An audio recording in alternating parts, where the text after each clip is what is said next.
Hello, everyone, and welcome to tonight's Medicine Conclave. My name is Benjamin Moore, and I am co-founder and co-executive director here at the Sacred Synthesis. And it's an honor to be here and sharing this information with you tonight.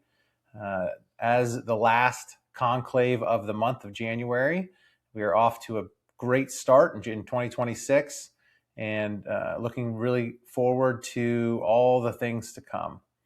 Coming up in February, we have a ceremony which is centered around our cacao offering and so much amazing content and news to share. So stay tuned as that rolls out, and you can check out some of the dates on our calendar on the website. So once again, thank you so much for tuning in. And tonight's Medicine Conclave is focusing around bypassing, specifically spiritual bypassing in the psychedelic space and utilizing these different modalities to avoid what's coming forward and what's present and properly integrating them so that they can become a actual structured part of your life and used for your expansion. And so spiritual and emotional bypassing can quietly stall real healing. It often creates the illusion of growth, insight, expansion, understanding, without the corresponding integration that produces actual change in daily life. So tonight we will clearly define what bypassing is, how it commonly appears in spiritual and medicine spaces, and how to identify it within your own process and honestly reflect. So this is not a conversation about doing something wrong. So it is about learning how growth can appear to be happening while the body, emotions, and nervous system remain unchanged. Our focus is practical, real-world examples, observable indicators, and actionable methods for staying grounded, embodied, and integrated. This conversation is designed for those who want to strengthen the integrity of their work, deepen self-awareness, and develop sustainable growth that holds outside of ceremony. So what is spiritual and emotional bypassing? Bypassing occurs when awareness expands faster than embodiment. When pain, grief, fear, shame, or unresolved emotion become present, the system experiences tension. Instead of meeting that tension directly, attention shifts towards something that feels better. The uncomfortable experience is avoided. The avoidance may be conscious or unconscious. The key feature of bypassing is this: insight replaces contact. Rather than feeling what's present, we interpret it, transcend it, or move around it. Temporary relief is achieved, but the underlying material remains untouched. What is not integrated does not disappear. It reorganizes behavior beneath awareness. And why bypassing commonly occurs in healing work. So healing naturally brings unresolved material to the surface. As awareness increases, so does sensitivity. Old wounds, grief patterns, relational imprints, and nervous system conditioning begin to emerge. And not because something's wrong, but because the system has finally enough safety to reveal them. When this material becomes overwhelming, bypassing can often emerge as a coping strategy.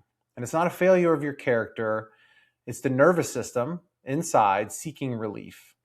The challenge is that avoidance feels like the moment that you're healing, and the relief that you're feeling is mistaken for resolution. And it looks reasonable on the surface, of course. Common expressions include reframing pain instead of feeling it, in statements such as, everything happens for a reason, or using positivity to override reality. I just stay on the high vibe. I avoid the low vibes. And intellectualizing trauma. So really understanding patterns without contacting sensation. So we're actually feeling, embodying that. And excessive focus on forgiveness without boundaries. And this is a very important one. So we all know when you forgive someone and not create any boundaries going further, these things continue to metastasize and get worse. The repeating seeking of insight without behavioral change, the constant consumption of teachings, content, ceremonies, and not actively changing behavior, just avoiding your own experience by consuming teachings and thinking that the logic, that the intelligence will help you transcend. but it actually is embodied. It happens here in the body. So in these strategies, they may reduce discomfort temporarily, but they don't reorganize the nervous system or resolve the emotional charge. Of course, your comfort increases, but your capacity does not. So psychedelics as a medicine can rapidly expand awareness. They can show what clarity, unity, and coherence feel like in the absence of resistance. This can be deeply valuable. The challenge arises when the expanded state becomes the destination rather than the reference point. Medicine bypassing often appears as repeated ceremony without integration, seeking peak experience instead of integrating behavioral change, feeling clear during medicine but dysregulated in daily life, and returning to medicine use when discomfort arises, which causes confusion and prevents embodiment. The medicine can provide a glimpse of alignment, but embodiment is required through repetition, time, and nervous system repatterning. So practical indicators of bypassing, you may be bypassing, or you may notice that your loved ones are bypassing if language evolves faster than behavior. If you feel expanded in ceremony but contracted in relationships in real life. You gain insight without increased stability in your life. You still maintain emotional reactivity and unable to hold space when there's a charge in the environment. And constantly seeking transcendence when discomfort appears.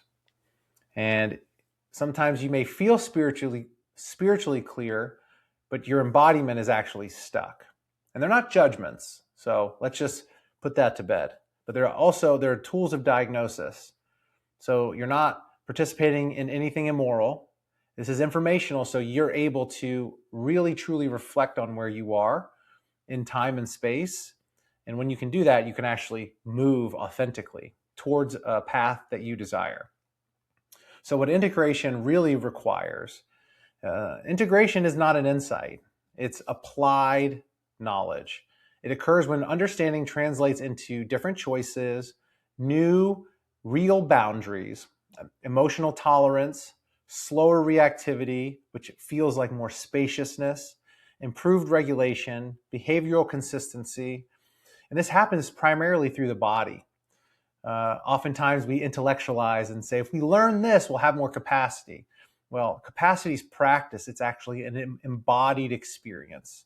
So healing isn't completed in ceremony. Ceremony is your wisdom well. It's embodied. It reveals what your body must learn to hold. So here are some actionable methods to prevent bypassing. So to remain grounded and embodied, slow the pace.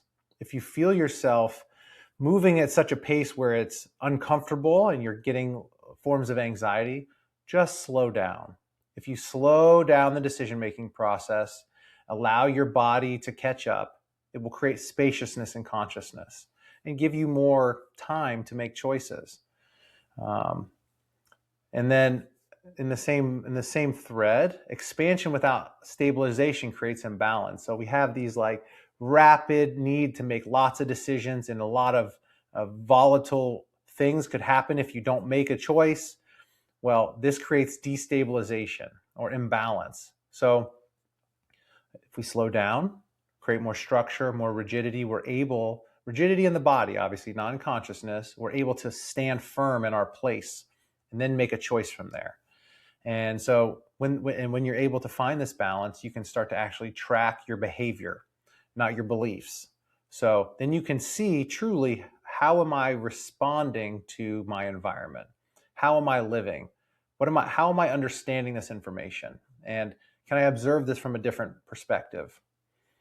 And then before you reframe something, if something's coming toward you, or you have a friend sharing something complicated, and you have a tendency to go like, beat around the bush or move towards something more empowering. If someone's bringing you some suffering that they're having or some difficulty, and you have a tendency to reframe that into, you should see the bright side of things, or you should see this. What you're doing is bypassing their pain, and bypassing your own ability to feel with them and be with them in that space. So instead, when you notice that happening, feel it. Allow yourself to feel it. It's not going to harm you. And then when you feel that sensation, you can actually see where they are and where you are in space and time. And that's when you can adjust the decisions that will impact that feeling. And then working at the speed of your nervous system. So again, that goes to slowing down. If we slow down enough, your nervous system has time to catch up to the new and evolving information. And that will help you expand capacity. Using medicine as illumination, not to escape. So medicine, like a window, it allows us to see outside of the confines of ourself. It allows us to experience what that could be like should we decide to take our bodies and move that direction. But it also doesn't help us move our body. This is a conscious choice that we must take as we go into our regular waking life. So it's a reminder that these are potentials, that you must embody this path on your own with your choices. And so this illuminates one of the most important aspects, which is wellness. Sleep, nutrition, movement, relationships, responsibility. Those are all aspects of us that we must embody fully. And my view is hold those things to the highest level you can. If you want to have the best experience possible in life, those simple steps to embodiment through your wellness, through how you want to feel, will enable you to fully show up presently for yourself. And that will spill over. Your cup will literally spill over into the cup and lives of others, because so many of our brothers and sisters are hungry for support. And what I notice with many of my friends and many of the people that are out here in society that I interact with is there tends to be some avoidant behaviors, because when you're feeling empathy towards someone and they bring you something that hurts, naturally you want to insulate and protect yourself. But if we can be present for them and allow ourselves to feel through that, we're able to be more present for them, because we can actually see where they are and support them.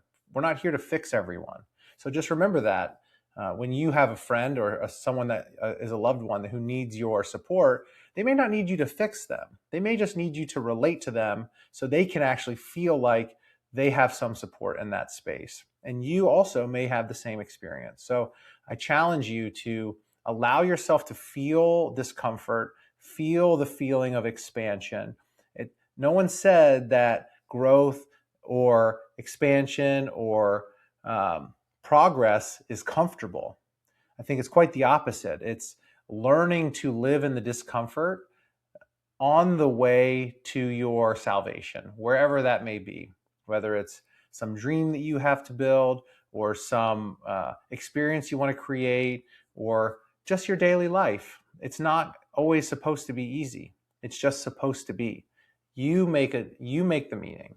So allow the textures to mean something to you while being okay with it being difficult, and life will bless you with all the things that you need and desire. So, in closing, I just want to say that true healing is not measured by how expansive an experience feels. It's measured by how stable, regulated, and present we are afterward.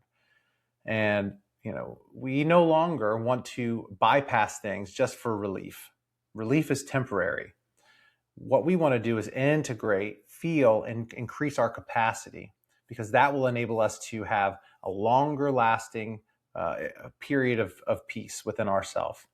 So remember, the medicine illuminates, the body integrates.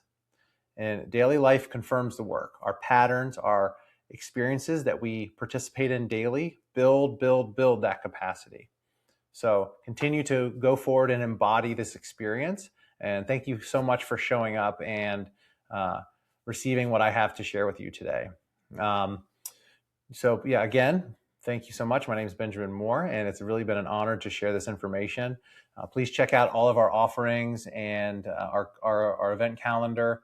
We have ceremony coming up next month, and yeah, Valentine's Day is coming up soon. So sending lots of love to you and your loved ones, and wishing the same for you as I do for myself. Lots of love and lots of grace and forgiveness in life. So thanks again. Y'all have a great rest of your evening.